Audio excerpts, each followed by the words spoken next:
जब आदमी की चाह ज़रूरतें कम थी तो आपस में टकराव नहीं था।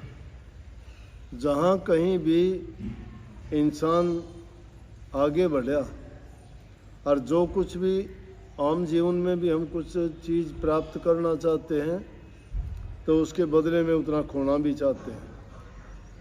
अच्छी चीज़ को प्राप्त करना चाहते हो तो बुरी चीज़ को छोड़ना पड़ता है, और बुरी को भी लेते हो तो अच्छी छूट जाती है। अगर आदमी शराब, कबाब, मांस, मछली, इन सौदों में जुआ खेलना या और कोई गंदी मंदी हरकत शुरू कर दे इंसान, तो उसको अपना जो परोपकार के, परहित के, दान के, पुण्य के काम है वो छूट जाएंगे। दो ही रास्ते हैं, एक किसी तरफ भी लोगे, एक सुख देने वाला है, एक दुख देने वाला है। एक को नरक कह देते हो, एक को स्वर्ग कह देते हो।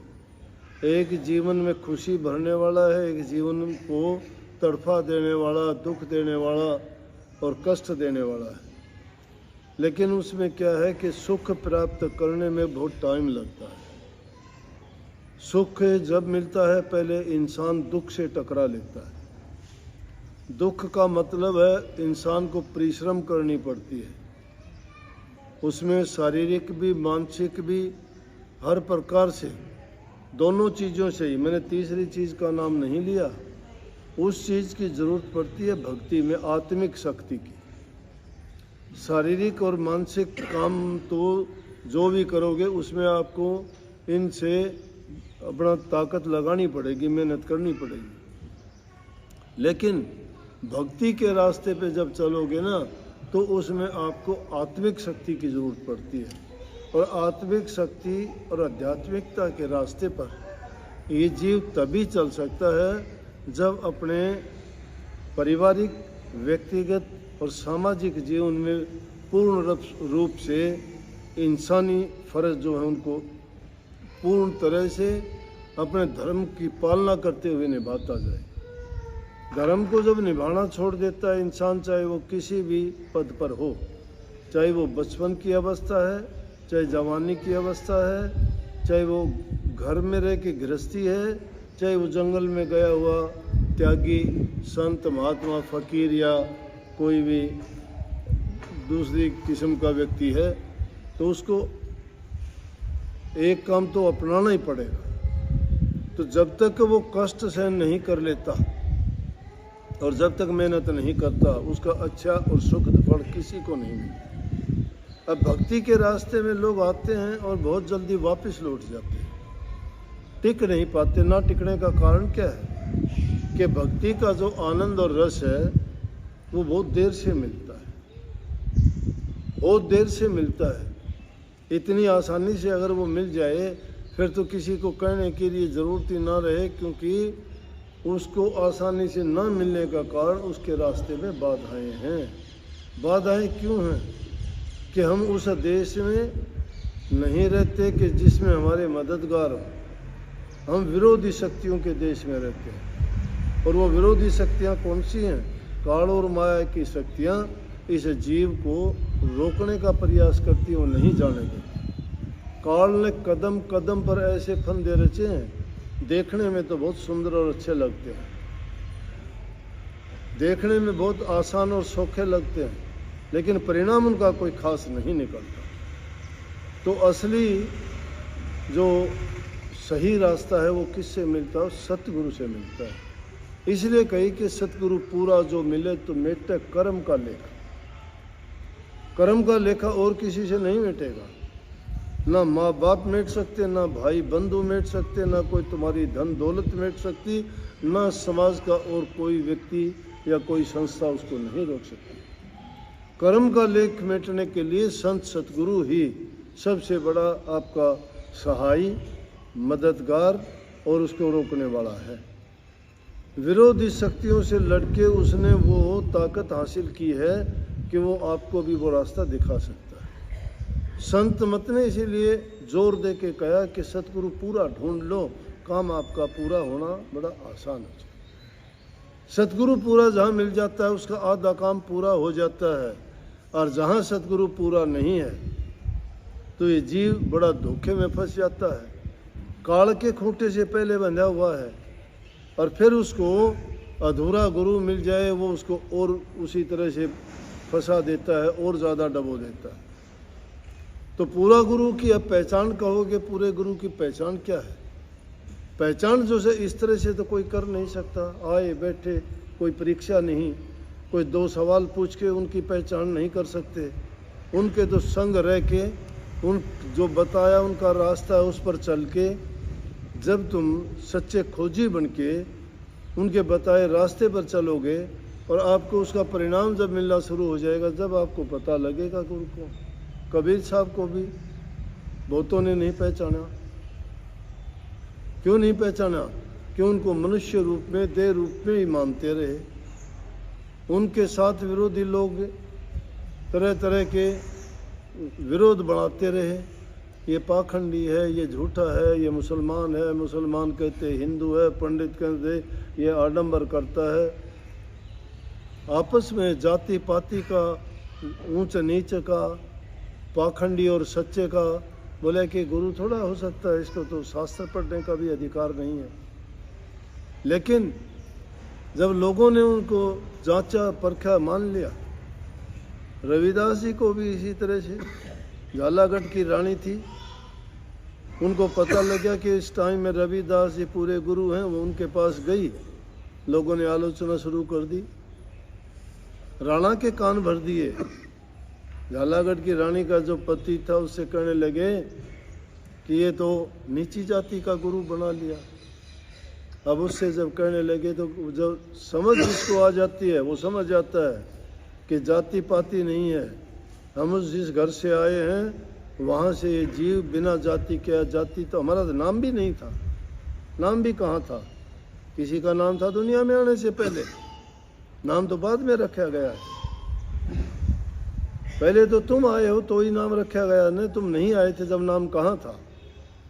उसके बाद में ही जाति बनी तुम्हारी। इसलिए वो जाति पाति के भेदभाव के कारण बांट दिए गए। लेकिन जब समझ में आई तो मीरा बाई ने भी कह दिया कि रविदास जी तो खुदा है, तुम रविदास जी को क्या समझोगे। लेकिन पूरे गुरु की महिमा ये गाई है कि पूरा गुरु जब मिल जाता है आदमी की सुरत का, सच्चा खोजी हो तो। जो खोजी नहीं है, एक आम आदमी जो उस रास्ते पे नहीं चला, उसके पास वो पैमाना नहीं है जिस पर देखे कि गुरु क्या है। जब वो अंदर में चलेगा, रूहानी मंजिलों पे कहीं जाएगा और जब उसको नूरी गुरु के रूप में वहाँ उनको मिलेगा तो उसको पहचान होगी ये पूरा गुरु है। बाहर देखने से गुरु नहीं पता लगेगा, गुरु का रूप तो ऐसा ही है। कबीर साहब ने नहीं कही कि कबीर कबीर क्या करो सो दो अपना शरीर, पांचों इंद्री बस करता का नाम कबीर। कबीर तो नाम कायाबीर का नाम है, सारे कायाबीर हो, सभी कबीर हो। वो शक्ति आप सब में है, लेकिन उसके खोजी नहीं है हम। और जब खोजी बन के जब चलते हैं, अब यूँ तो पारस पत्थर के आगे कितने लोग हैं जो लो है, जब खोटा है तो वो कैसे सोना बना देगा। जब हम खुद सच्चे नहीं हैं तो पूरा गुरु हमारा क्या कर लेगा। गुरु के पास बढ़ने के लिए जाते हो बना देगा। मिट्टी कुम्हार को अपना आपा सौंप देती है, बर्तन बनाता है। उस मिट्टी को जिस पर हम थूकते हैं, चलते हैं, पखाना करते हैं, और उसी मिट्टी के जब कुम्हार के पास जाने से वो उसको बर्तनों का सुंदर रूप दे देता है। उनमें घी डालते हैं, अच्छी अच्छी चीज़ें डालते हैं, मीठा डालते हैं, दूध डालते हैं, दूध जमाते हैं, दही डालते हैं। वही मिट्टी का बर्तन जो पैरों से कुचलते थे, जिसने अपना आपा सौंप के कुम्हार के सामने अपने आप को पेश किया तो उसने उसको कितना सुंदर बना दिया, इज्जत दी उसको। जब सुनार के पास सोना चला जाता है, उसके आभूषण बनाता है, लेकिन आभूषण बनाने से पहले भट्टी के अंदर डाल देता है, उसको पिघला के पानी बना देता है, उसके बाद में उसके गहने बनाता है और उनकी कीमत बनती है। इसी प्रकार से संतों की शिक्षा और संतों की दौलत भी इतनी सस्ती नहीं। वो उनके पास जब जाओगे तो वो भी आपको अनेक प्रकार की छोटी मोटी परीक्षाएं में रह जाएंगे बहुत से। तो बहुत से तो छोटी मोटी परीक्षा में जान ले, क्या बताऊं। कल ये एक आदमी आया शाम के टाइम पे, ITI में इंस्ट्रक्टर। हाँ भाई बोलो, अब आने का टाइम तो नहीं है, कैसे आए। रोने लग गया बड़ा जोर जोर से। भाई कोई काम बात हो तो रोने का क्या बात है। बोला जी मुझे बख्श दो, मेरा कोई कसूर थोड़ा किया है, बख्शने वाली कौन सी बात है। बोला जी मेरी समझ में बात नहीं आई थी, मैं यूँ तो कई बार मेरे दिमाग में बात आया कि भाई ये तो जीर्णोद्धार महाराज तो गाड़ियों में चलता है, कारों में चलता है। मैं बोला भाई पैदल चल लो तो इतनी संगत में मैं तो पहुँचे कौन सकूँ, एक के दो जगह जा पाऊँगा। कारा में वो बूढ़ा वाली बात है। बूढ़े ने कहने लगे एक बूढ़ा जलेबी खा था। नहीं बोला अरे बूढ़ा जलेबी खाने लग रहा। वो बूढ़ा बोला भाई मैं जो से न चाव से नहीं खाता, ये भूखा मरता खाऊं, से रोटी नहीं मिली तो जलेबी खाऊं। तो ये चाव की बात नहीं है, ये तो आज के युग में ज़रूरी भी है। बोला ना जी वो मेरी गलती थी, मैं तो इसलिए कह रहा हूँ जब यूट्यूब पे मैंने सत्संग सुने देखे तो मुझे पता चला, मुझे माफ़ कर दो और मुझे शरण में लो, मेरा तो सब कुछ खराब और बर्बाद हो गया। मैं इंसान को ठोकर जब लगती है तभी उसको समझ आती है, जब तक वो सुख में रहता है वो इंसान किसी चीज़ को मानता ही नहीं। सुख जब हो गया तो समझो कि गाफिल हो गया वो, और जो लोग गाफिल हो गया वो समझो काल के अड्डे चढ़ गया, फिर उसके काल और माया के फंदे में ऐसा जकड़ा गया वो नहीं निकलने देते उसको हर प्रकार से बर्बाद कर देंगे। शरीर से भी गंदे काम करवाएंगे, मन में बुरे ख्यालात उठाएंगे और कर्म से भी हीन करके ऐसे फंसा देंगे कि फिर उनके लिए निकलना मुश्किल हो जाएगा। और बुरे कामों में, बुरी आदतों में, बुरे संगति में पड़ के वो इंसान अपना तन भी बर्बाद कर लेगा, समय भी बर्बाद कर देगा, धन भी बर्बाद कर देगा, और जो बहुमूल्य जीवन इंसान का मिला था जिस काम के लिए, उस उद्देश्य से भटक के अपने जीवन को भी वो बर्बाद करके जाएगा। जिससे करना था कि इस जीवन को याद करेगा भला मुसाफिर बंदे, आया था कुछ लाहा करने फंस गया केड़े धंधे, भव सागर तुम तरना पैसी पाप पुण्य दरकंदे, कहें कबीर सोई पार उतर गए हर हर नाम जपंदे। जो हरि का नाम का जाप करते हैं, मालिक को याद करते हैं, वो तो पार उतर जाएंगे। आए थे कुछ कर्म का बोझ हल्का करने के लिए, हम तो खोटे मंदे कर्म करके और कर्म की भारी गठड़ियाँ बांध के रख ली सिर पे, वो कभी नहीं उतरती। भटकते फिरते हैं जन्म मरण के चक्कर में, कभी किसी योनि में गए, कभी किसी योनि में गए, और उन योनियों में कोई भी संभालने वाला है ही नहीं। क्यों? उनमें गुरु नहीं है, क्योंकि उनमें इतना ज्ञान नहीं है। वो जब खुद ही ऐसे अपना जीवन भोगते हैं तो उनको तो वो यूँ समझो कि भोग योनियाँ हैं वो, उनमें जो कर्म की सज़ा मिली है उतना भोगेंगे, फिर दूसरी योनि में जा गिरेंगे। अरे सबसे उत्तम योनि इंसान की है, जिसको शास्त्रों में, वेदों में, पुराणों में ये गाया है कह के कि बड़े भाग मानुष तन पावा सुर दुर्लभ सदग्रंथ तन का। बड़े भाग से मनुष्य का शरीर मिलता है, सारे ग्रंथों में इसकी महिमा गाई गई है। इनके तुल्य ना कोई देवता है, ना कोई पूजने वाली चीज़ है। इंसान सर्वोत्तम है, सर्वशक्तिमान है। ये वो खुदा का वास भी इसी में है, लेकिन खोजने की ज़रूरत है। वो खोजोगे कब? जब अपने आप को जान जाओगे, खुदा को पहचान जाओगे। जिस इंसान ने अपने आप को ही नहीं जाना, मैं क्या हूँ, क्या करता हूँ, कर्म मेरा क्या होगा, कर्म का फल क्या होगा, उसको भोगेगा कौन? मैं करता जो काम करता हूँ या कर्म करता हूँ, ये कर्म अच्छा है कि बुरा है, हम फैसला नहीं कर सकते। ये तो जब हमारे सिर के ऊपर दुख बीतता है, जब कहते हैं कि हाँ कर्म तो मैंने ही किया होगा, कभी न कभी तो किया होगा, मेरा खोटा कर्म मेरे आगे आ गया, इसलिए उसको आने से पहले उस कर्म की काट के पास पहुंच जाओ। जो पूरा गुरु मिलता है वो लेखा कर्म का मेट के काटा लगा देता है, सारे कर्म काट देता है, कटवाएगा तुमसे कटवाएगा, वो दवा दे के कटवाएगा। बीमार तुम होते हो ना, तुम्हारे नाम की दवाई डॉक्टर नहीं पीता कभी भी, तुम्हें कहता है तुम लेना दवाई। यहाँ उल्टा काम है।